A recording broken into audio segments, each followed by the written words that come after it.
He met with the defense secretary earlier in the day. Now he's having a series of meetings and he's going to be spending some time. Now there is this something in the air, as Rahul Shivshankar put it, that something's going to happen. Now all of Bharat is waiting for some kind of kinetic action or punitive action. We'll come to that in a bit.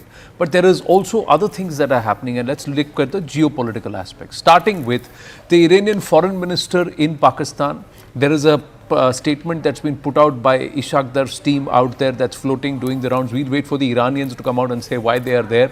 There is indications from Turkey, China, the only nation along with Pakistan in the UNSC which did not support, unconditional support to Bharat. 13 out of the 15 nations backed Bharat. Pakistan's move there as one of the temporary members at this point to have an open door discussion also failed, also thwarted. So at different points it's getting setbacks. But Zaka, let's start with you and understand Iranian FM visiting at a time when Abbas Sharif has cancelled his visit to Malaysia. What does this indicate? Are the Iranians there to try and tell Pakistan behave because of the problems they have at their backyard? Or should Bharat look at this and say, are the Iranians backing the Pakistanis? No, I don't think the Iranians are backing the Pakistanis. I think this was a pre-decided visit. Mr. Araghchi, the foreign minister, is going to be here in Delhi as well in a couple of days' time. So this was a pre-decided visit. But obviously because it comes in this backdrop and after the Pahalgam attack, obviously he becomes one of the senior ranking officials of a major country in the region and beyond to be going to both Islamabad as well as to Delhi. So the first thing is, as you would expect, you would expect any visiting dignitary to convey that message that, look, while we understand what happened and while we understand that India has a right to defend itself, it shouldn't spill over into a wider regional conflict. Everyone is worried about that. You heard what J.D. Vance said over the weekend, that we recognize that India needs to do something, but we're concerned that it doesn't spill over into a wider regional war. Now, I don't think even India wants a wider regional war, because it's not in India's interests for this to be a big flare-up like we've had 3 times in the past. The issue is, I think what we're now beginning to see, Anand, is sort of the cookie is beginning to crumble. We now know which are the countries that are going to back Pakistan, either overtly or covertly. Certainly, Turkey will, because it's now sent this corvette. It's an anti-submarine warfare ship. It's the Milgam class, which so the deal that the Pakistanis have with Turkey is they'll build 4 ships, 2 of which will be built in Turkey and 2 will be built in Pakistan. So it's a similar class of ship that's going there. Again, the defense that they've put out is, this was pre-decided, it's going to Malaysia for some multinational exercises and so on and so forth. But again, the timing, the context is important. And you add to this all the rumors last week about Turkey sending this C-130 military transport aircraft and speculation that there were military supplies. Of course, the foreign ministry there has denied that. But, I think what we're beginning to see, big picture, is the countries that are, going to support Pakistan or are supporting Pakistan, or in the event there is a flare-up between India and Pakistan, are mostly Islamic countries. So Turkey, Iran to an extent, Malaysia.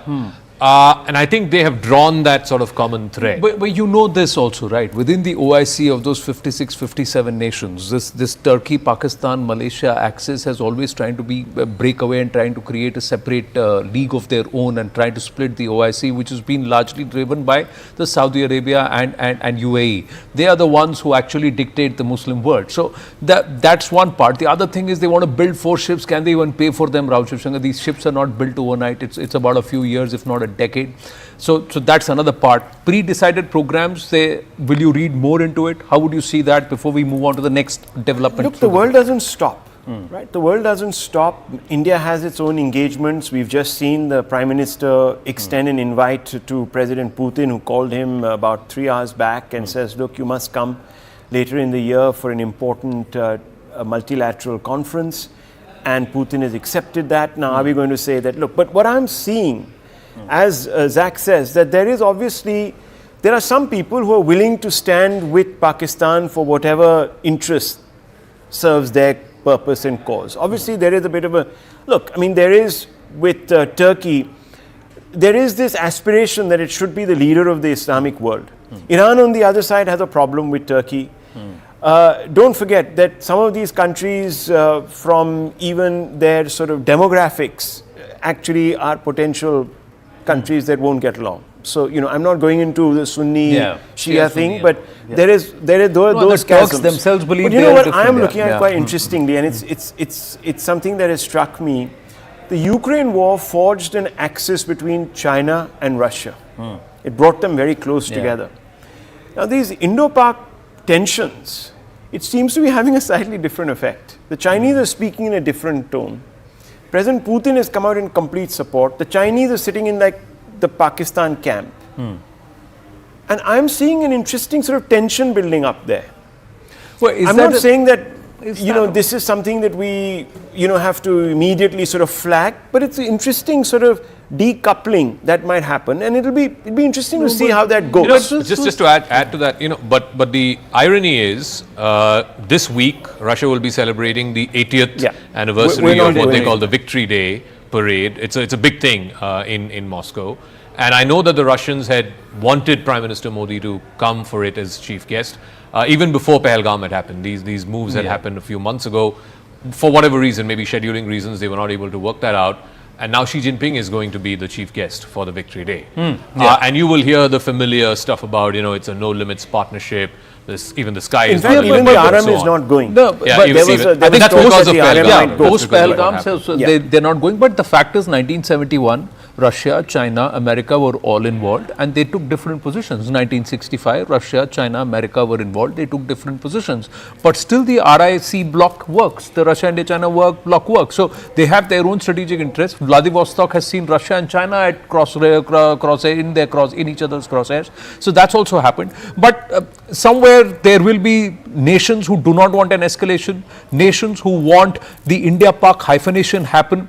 And India has to buck that, because we've been trying to rise above that hyphenation for the last 7-8 years, very actively trying to bridge, say that there's a huge gap and don't hyphenate us. Other nations believe this hyphenation helps us strategically. We'll try and go across to Payal Mehta in just a bit.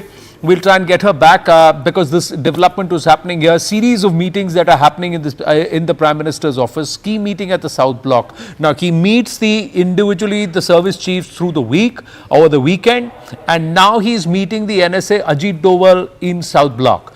Now, is something in the air, series of meetings with the PMO, or is this perhaps not just to reassure the nation, Rahul Shivshankar, but also to tell the enemy, you can't rest, you can't sleep, you've burned 5,000 crore already, burn a few more of whatever limited reserves you are before we decide to strike. Payal Mehta joining us with more. Yes, Payal, so series of meetings in the South Block. Well, it's a day as usual as far as Prime Minister Modi is concerned, given the fact, Anand, that he has multiple meetings lined up, today in the South Block office is what we're given to understand. And also the fact that the Prime Minister has in fact, also held a series of meetings this morning as well. So obviously, what we're given to understand is that NSA Ajit Doval is currently in the Prime Minister's office. Senior bureaucrats from the government are currently at the Prime Minister's office. We have to still wait to see what the exact detail of the meeting really was, but there's no smoke without any fire. And of course, the series of meetings that have followed through yesterday and day before yesterday are an example enough that the Prime Minister probably is holding a series of important meetings. And what our sources in the Prime Minister's office have told us, Anand, is that the Prime Minister is expected to be at South Block at least till 9:30 this evening. So a lot of meetings that are happening. So something is being planned. What's being planned, we don't know. Rahul Shivshankar believes something is in the air, something's got to give. Zaka believes that the nation wants something physically or palpable, something that they can see. Visible.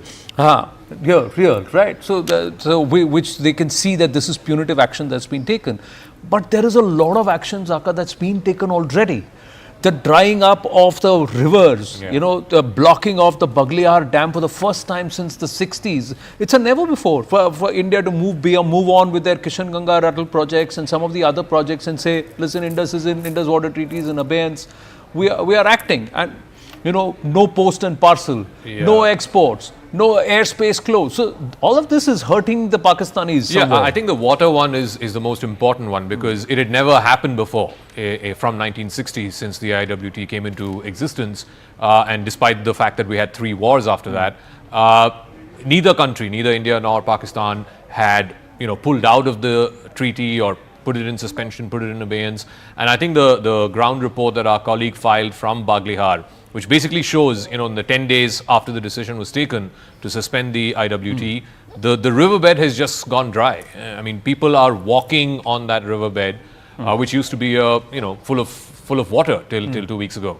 So I think that clearly shows that this is going to be a very mean summer for Pakistan. And when we can't hold the water, we'll release it. We release it all in one go. Which means that yeah. when the sowing has taken place, Kharif is round the corner. Exactly, then that will sort of Kharif sowing is round the crop. corner. You need to have steady flow water, suddenly drying up, suddenly huge amounts of inflow. It's going to disrupt the entire food bowl of Pakistan. That's the level to which we've taken the escalation up, viewers. Quickly going to Arun Danta, he's got more updates. A series of meetings. He's going to be there till about 9:30. Arun, what are the meetings that are scheduled?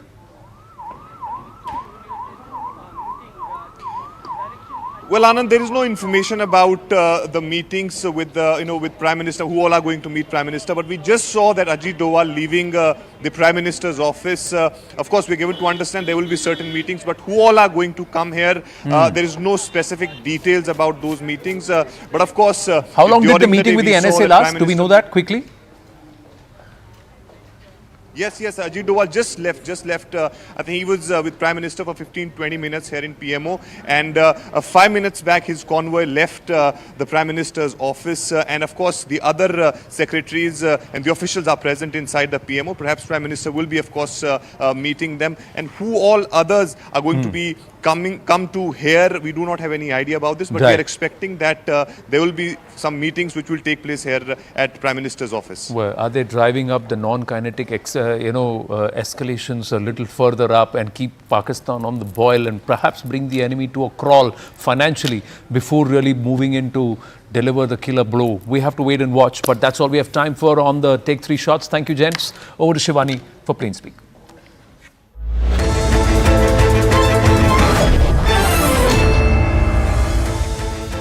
Welcome everyone. Thanks a lot for staying with us. You're watching Plain Speak with me, Shivani Gupta. With tensions between India and Pakistan escalating and Pakistan running pillar to post, seeking refuge, global allies have been forced to pick sides. Of course, this is something that the Indian government is monitoring very, very closely, and of course, they will be able to discount some of these expressions that are coming in from various sides.